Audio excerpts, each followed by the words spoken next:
Hello friend, Bihar PSC centre में आपका स्वागत है। तो फ्रेंड्स, ये जो क्लास हो रहा है बिल्कुल अलग तरीके से हो रहा है, लेकिन आपको जीके जीएस में इतना सीखने को मिलेगा कि आपके लिए बीएसएससी के लिए काफ़ी होगा।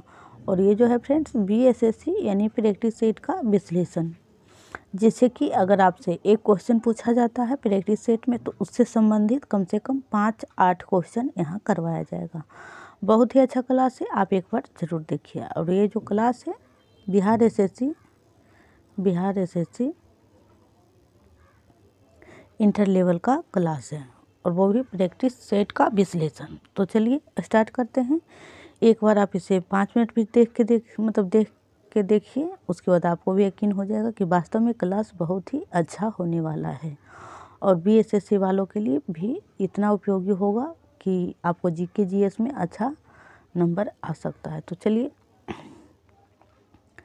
क्वेश्चन नंबर 1 है, 16वीं शताब्दी में भारतीय शासक शेर शाह सूरी ने चांदी का सिक्का जारी किया और इसे रुपया नाम दिया। तो ये तो क्वेश्चन था आपका, लेकिन अब देखिए, शेर शाह सूरी जो है वो चांदी का सिक्का जारी किया और उसका नाम रुपया दिया। ओके, अब चलते हैं इससे संबंधित नेक्स्ट पॉइंट पे। फर्स्ट पॉइंट, शेर शाह ने 178 ग्रेन का चांदी का रुपया और 380 ग्रेन का तांबे का दाम, यानी कि जो तांबे का था उसे दाम कहा गया और जो चांदी का था उसे रुपया कहा गया। और ये क्वेश्चन कई बार बन चुका है फ्रेंड्स। 178 ग्रेन का जो है वो चांदी का है और 380 ग्रेन का है वो तांबे का है, और तांबे का जो है उसे दाम नाम रखा गया है। चलते हैं नेक्स्ट पॉइंट। शेर शाह के बचपन का नाम क्या था? तो शेर शाह का जो बचपन का नाम था फ्रेंड्स वो था फरीद खां। और नेक्स्ट पॉइंट, शेर शाह ने उत्तर भारत में द्वितीय अफगान साम्राज्य की स्थापना किया था। तो देखिए फ्रेंड्स, शेर शाह से संबंधित कितने सारे क्वेश्चन, अब अगर शेर शाह से संबंधित कोई भी क्वेश्चन आपसे पूछ ले तो आप ज़रूर बना दीजिएगा। तो इसीलिए हमने इस प्रकार की क्लास लाए हैं, और शायद यूट्यूब पर पहली बार ही हो सकता है। तो चलिए नेक्स्ट पे। और नेक्स्ट पॉइंट 15, यहाँ पे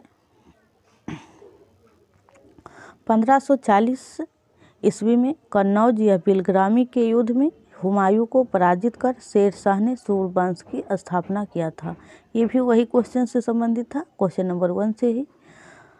तो हुमायूं को पराजित करके शेर शाह ने सूरवंश की स्थापना किया था और कुछ समय के लिए दिल्ली पर भी राज किया। उसके बाद दोबारा फिर हुमायूं आया था, और कन्नौज का युद्ध या फिर एक मिनट फ्रेंड्स, बिलगामी का जो युद्ध है, बिलग्रामी का, ये दोनों जो है एक ही नाम है, और हुमायूं और शेर शाह के मध्य हुआ था। चलते हैं next, question number 2। You can win नामक जो पुस्तक है उनके लेखक हो जाएंगे शिव खेरा। यू कैन विन के लेखक हो जाएंगे शिव खेरा। और अब देखिए फ्रेंड्स, ये तो एक बुक हो गया क्योंकि प्रैक्टिस सेट में यही एक दिया हुआ था। और अब देखिए इससे संबंधित कितने सारे बुक और राइटर हो जाएंगे, जो कि आपको 1-2 क्वेश्चन बुक से संबंधित बिहार एसएससी में पूछा जाता है। शिव खेरा एक भारतीय लेखक हैं और कार्यकर्ता और प्रेरक वक्ता हैं। शिव खेरा ने कंट्री फर्स्ट फाउंडेशन नामक एक संगठन की स्थापना किया है। Country first foundation. और संदीप माहेश्वरी भारत के सार्वजनिक वक्ता, प्रसिद्ध फोटोग्राफर और उद्यमी हैं। दीपा कर्माकर एक भारतीय जिम्नास्ट हैं, और दीपा कर्माकर त्रिपुरा राज्य की निवासी हैं। ये भी पूछा जा सकता है कि दीपा कर्माकर जो है किस राज्य की हैं, तो त्रिपुरा की हैं, और जिम्नास्ट की खिलाड़ी हैं। और द स्मॉल वंडर पुस्तक जो है वो दीपा कर्माकर का है, द स्मॉल वंडर। तो देखिए, आपको एक क्वेश्चन से संबंधित कितने सारे, कम से कम 8-10 तो हो ही जाएगा फ्रेंड्स। और ऐसे करके टोटल 75 क्वेश्चन रहता है फ्रेंड्स जीके जीएस का बिहार एसएससी में, और 50 जो रहता है जीके जीएस का पार्ट रहता है, और 25 जो रहता है साइंस का रहता है।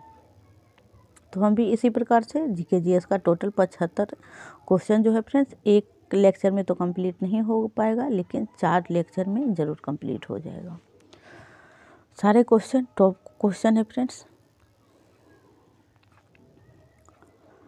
क्वेश्चन नंबर 3, यूनेस्को जो है विरासत स्थल शोर मंदिर तमिलनाडु राज्य में स्थित है। यानी कि शोर मंदिर जो है वो यूनेस्को के विरासत धरोहर में शामिल है। और अब चलते हैं इससे संबंधित नेक्स्ट पॉइंट पे। महाबलीपुरम के शोर मंदिर को 1984 में यूनेस्को के विश्व विरासत स्थल में शामिल किया गया था। कब किया गया था? 1984 में। और कहाँ पे है? तो महाबलीपुरम में, जो कि तमिलनाडु में पड़ता है शोर मंदिर। चलते हैं नेक्स्ट पॉइंट। शोर मंदिर का निर्माण पल्लव वंश के शासक नरसिंह वर्मन के शासनकाल में बनवाया गया था। तो शोर मंदिर का निर्माण किसने किया था? तो पल्लव वंश के शासक थे नरसिंह वर्मन। चलते हैं नेक्स्ट पॉइंट। शोर मंदिर को रथ मंदिर, एक मिनट यहाँ पे परस ले लेते हैं। शोर मंदिर को रथ मंदिर और एकाश मंदिर भी कहा जाता है, इनका ये भी नाम है। और शोर मंदिर में 8 रथ मंदिर भी हैं और इसे सप्त पैगोडा भी कहा जाता है। तो देख सकते हैं आप। अगर फ्रेंड्स आपको क्लास अच्छी लगी तो प्लीज़ वीडियो को ज़रूर लाइक करिएगा। चैनल को भी आप सब्सक्राइब करके रख ही लीजिएगा, क्योंकि यहाँ पे एग्ज़ाम से संबंधित बहुत ही अच्छी क्लास करवाई जाती है और जो भी करवाया जाता है फ्रेंड्स कंप्लीट करवाया जाता है। आज का जो ये लेक्चर है फ्रेंड्स फर्स्ट ही है, देखते हैं इसका रिस्पॉन्स कैसा आता है, तो इसे पूरा कंप्लीट करवाया जाएगा। टोटल 25 हैं इस प्रकार के, तो इसके लिए आप ज़्यादा से ज़्यादा सपोर्ट करें फ्रेंड्स। चलते हैं नेक्स्ट पे। क्वेश्चन नंबर 2 हुआ था, 3 हुआ था फ्रेंड्स, 4 पे चलते हैं।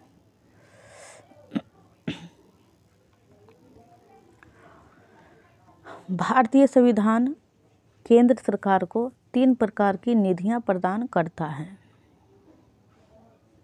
अपना जो भारत का संविधान है वो सरकार को यानी केंद्र सरकार को 3 प्रकार की निधियां हैं जो कि प्रदान करती है। और वो निधियां कौन कौन सी है?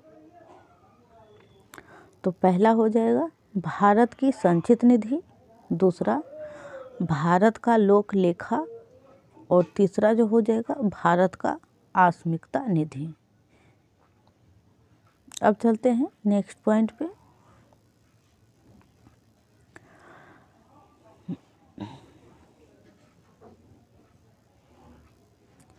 भारतीय संविधान के अनुच्छेद 266 जो है वो संचित निधि से संबंधित है।